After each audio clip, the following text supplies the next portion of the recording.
सुनने को आई कि आज प्रधानमंत्री जी ने जिस तरीके से पार्लियामेंट हाउस के अंदर ये राष्ट्रपति के आवास में बैठे थे और ये सशक्त नारी विकसित भारत का नारा दिया, और ये वही देश है जहाँ पे हम मणिपुर की घटना नहीं भूल सकते। किस तरीके से नंगा अवस्था में वहीं पे मणिपुर में 2 महिलाओं को किस तरीके से चलाया था, बड़ी बाजार में बेइज्जत किया था। ये वही विकसित भारत है, और जहाँ प्रधानमंत्री मोदी एक बार भी खुद नहीं गए, ये वही विकसित भारत है।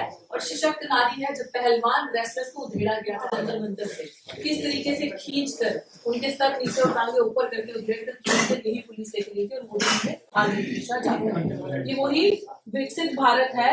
और ये आपके सामने सशक्त नारी बैठी है मोदी जी के काल में कि आज 197 डेज हो चुके हैं मेरे प्रोटेस्ट को और कोई न्याय की संभावना नहीं है, और मोदी जी के कहने पे पकौड़े बेचने पे मजबूर हो गए। ये वही विकसित भारत है। और इसी भारत के अंदर आज देश की तो महिलाएं छोड़ दो, जो विदेश से बाहर से महिलाएं आती है वो भी सुरक्षित नहीं। आपने सुना होगा हाल ही में किस तरीके से जी किस तरीके से फॉरेन से जो ट्रैवल करते महिलाएं उनका रेप है।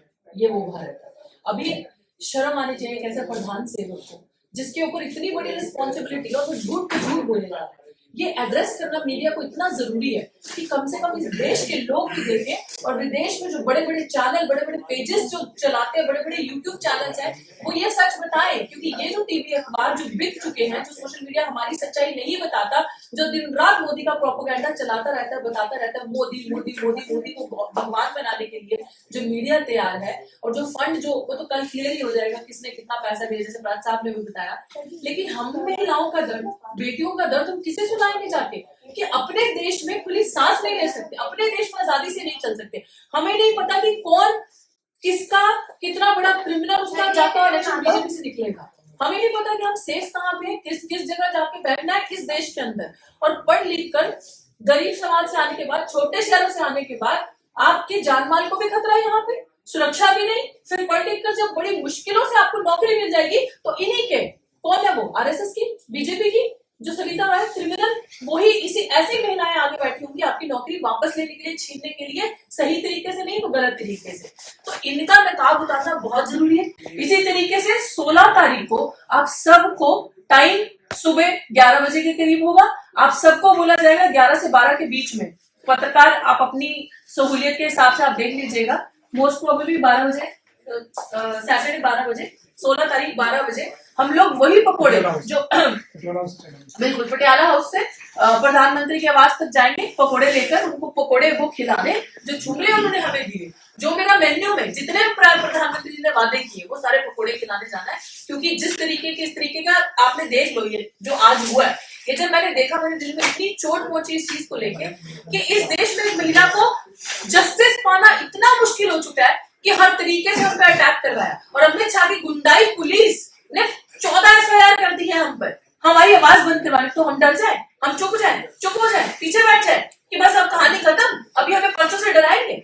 मैं कहती हूँ बहुत अच्छा इनिशिएटिव है, सारे वकील मिलकर ईडी का भी घेराव करें, इसका दूसरा सीबीआई का भी घेराव करें, ताकि जो लोग इनोसेंट हैं उनके दिलों से ये डर निकले।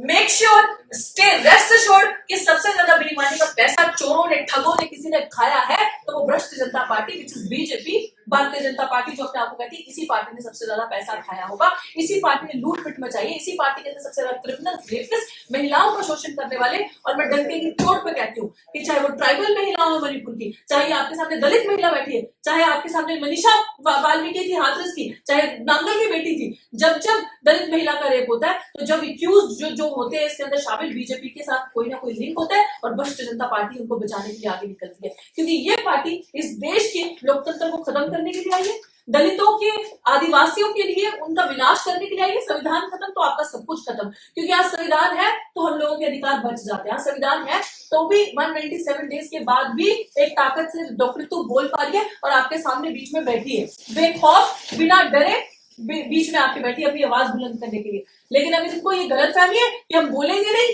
तो ऐसा नहीं होगा, क्योंकि इस राजा की, मैं बार बार कहती हूँ, इस राजा की सारी ताकतें उस तोते में है जो कि ईवीएम है।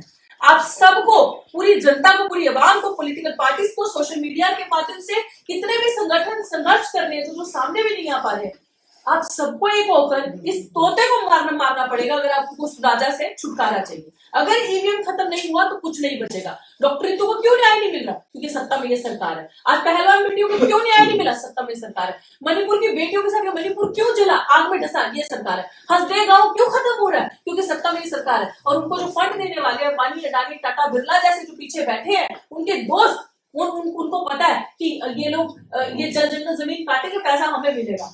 आज मैं आपको बता रही हूँ, ये जितने चोर चक्के भागे हैं ना देश से, ललित मोदी, नीरव मोदी, फिर विजय माल्या, इन सबका जो पैसा है ना, जो इन सबने हमारा पैसा, गरीबों का टैक्स पेइंग का पैसा, मेहनत का पैसा जो बैंकों में पड़ा था, वो सबका पैसा लेके बाहर भागा और इन्होंने ही भगाया। और वो फंड उन्होंने वहां से इन्हीं को भेजा, इन्हीं को वो बॉन्ड साइन कर करके इनको भेजा, इन्होंने तुड़वा के वो फंड यूज किया।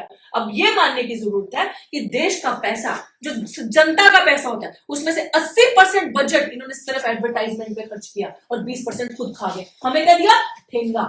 हमारे पास क्या है? ठेंगा। ये है जुमला जो आपको दिया है, आपके पास कुछ नहीं है। तो वो 80% बजट जिसके खिलाफ वो अभी आपने देखा कि फेक एडवर्टाइजमेंट जो चल रही है, मोदी जी ने इतना कल्याण कर दिया, मोदी जी ने हमें बचा लिया, रशिया की वॉर रोक दी। This is what this Modi has done so far in his total career of 10 years. ये अभी प्रेजेंट जब से पावर में आए। तो अगर मोदी से बचना है तो पहले तो टीवी मीडिया के माध्यम से ये जो फेक प्रोपेगेंडा, आपके पैसों से एडवर्टाइजमेंट चलाई जा रही है, इनका निपटारा करना पड़ेगा। ये सत्ता से बाहर तभी हो सकते हैं जब जनता का वोट जहां जा रहा है तो उसको पता चले कि मेरी पर्ची मेरे हाथ में आए, पेपर बैलेट से चुनाव हो, तभी हमारा देश बच सकता है, तभी नारी बच सकती है, तभी भारत असली मायने में विकसित भारत बन सकता है, तभी भारत को विश्व गुरु ये चोर नहीं बनाएंगे, भारत को विश्व गुरु हम बनाएंगे। भारत को असली भारत, जो मूलभूत भारत, जो उसकी वैल्यूज है, वो हम जैसी महिलाएं सशक्त करेंगे उसे, ये चोर नहीं करेंगे जिनकी पार्टी के अंदर रेपिस्ट, क्रिमिनल्स, महिलाओं का शोषण करने वाले वो लोग बैठे हैं। यहाँ सभी मीडिया साथियों को मेरा जय भीम। साथियों, अभी जिस पे डिस्कस कर रहे थे, एक बड़ा प्रोग्राम लॉन्च किया है मोदी ने, प्रधानमंत्री इस देश के, कि सशक्त नारी और विकसित भारत। ये सशक्त नारी जो इस देश में है, क्या उनको वो झेल पा रहे हैं? सबसे पहला सवाल तो ये है कि एक्चुअल में जो सशक्त बन जाती हैं, जो नारियां अपनी भाषा बोलती हैं, जो नारियां नारियों के हक में खड़ी होती हैं, जो और तमाम तरीके शोषण के खिलाफ खड़ी होती हैं, क्या उनको वो झेल पा रहे हैं? सही में तो ये जो ड्रामा रूपी जो सशक्त नारी का जो एक अभियान लॉन्च कर रहे हैं विकसित भारत का, सही में तो आप लोग जानते हो कितना भारत विकसित हो रहा है, कितनी नारियां सशक्त हो रही है। मोदी जब जीटीबी स्टूडियो में बैठ के बोलता है कि पकोड़े, अगर आपके जीटीबी स्टूडियो के बाहर कोई पकोड़े बेच रहा है तो वो रोजगार है या नहीं? या तो मोदी अपने इस भाषण को पीछे ले, अपने स्टेटमेंट को, अगर सच में इम्प्लीमेंट कर रहे हैं तो जब डॉक्टर रितु दिल्ली यूनिवर्सिटी में ये तमाम जगह पकोड़े बेच रही होती हैं तो उन पर एफआईआर क्यों कराते हैं? अमित शाह से डायरेक्ट कह के दिल्ली पुलिस क्यों उनके साथ शोषण कर रहा है? तो ये तमाम तरीके के सवाल इनके मोदी का जो प्रोग्राम लॉन्च हुआ है सशक्त नारी और विकसित भारत में, हमारी तरफ से भी है, क्योंकि हमारे पास ऐसी नारियां हैं जो सच में सशक्त हैं, वो जो सच में नारियों के लिए काम कर रहे हैं, जो सच में उस सशक्त नारी के कॉन्टेक्स्ट में फिट बैठ रहे हैं। लेकिन मोदी का कैसा सशक्त नारी वाला कॉन्सेप्ट है ये समझ नहीं आ रहा हमको। क्या वो लोग वैसे ही देखना चाहते हैं जैसे इस देश में नारियां घूंघट में रखती थी? अगर ऐसा है तो ऐसे सशक्त नारी अभियान को हम ऐसे ठुकराते हैं। और हमारे चैनल बहुजन दस्तक को लाइक, शेयर, सब्सक्राइब देखना मत भूलिएगा। जय भीम, जय भारत, जय संविधान, नमो बुद्धाय। धन्यवाद। चैनल आर्थिक समस्या से गुजर रहा है। अगर आप बहुजन समाज में बाबा साहेब अम्बेडकर और तथागत बुद्ध की विचारधारा को अधिक से अधिक लोगों तक पहुंचाना चाहते हैं तो हमें आर्थिक सहयोग प्रदान करें, ताकि हम अपने चैनल के माध्यम से देश विदेश में समता, बंधुता, एकता और संवैधानिक अधिकारों को ज्यादा से ज्यादा लोगों तक पहुंचा सकें। आप अपनी सहायता राशि नीचे लिखे खाते में जमा करा सकते हैं। खाता धारक गौतम रत्ना, खाता संख्या 3169576865 IFSC कोड SBIN 0060336, बैंक भारतीय स्टेट बैंक। आप हमारे बैंक खाते का विवरण स्क्रीन पर भी देख सकते हैं। जय भीम जय भीम। मैं गौतम रत्ना आपका बहुजन फिल्म प्रोडक्शन में स्वागत करता हूं और आप हमारे प्रोडक्शन हाउस के अंदर अपना कैरियर बना सकते हैं as a film director, as a producer and actor and actress and editor and cinematographer also. अगर आपको फिल्म से रिलेटेड कुछ भी प्रोजेक्ट आपको बनवाना है तो हमारे पास में पूरा सेटअप है, जिसमें फिल्म कैमरा है, शूटिंग लाइट्स है और एडिटिंग है। सारा A to Z एक ही जगह पर आपको हमारे यहाँ पर मिल जाएगा। तो दोस्तों आप हमें कांटेक्ट कर सकते हैं हमारे नंबर्स पर 9810085714 और 8510005714। हमारे वेबसाइट पे विजिट कर सकते हैं www.filmserviceindia.com और हमें मेल भी कर सकते हैं gautamfilmsproduction@gmail.com पर। धन्यवाद।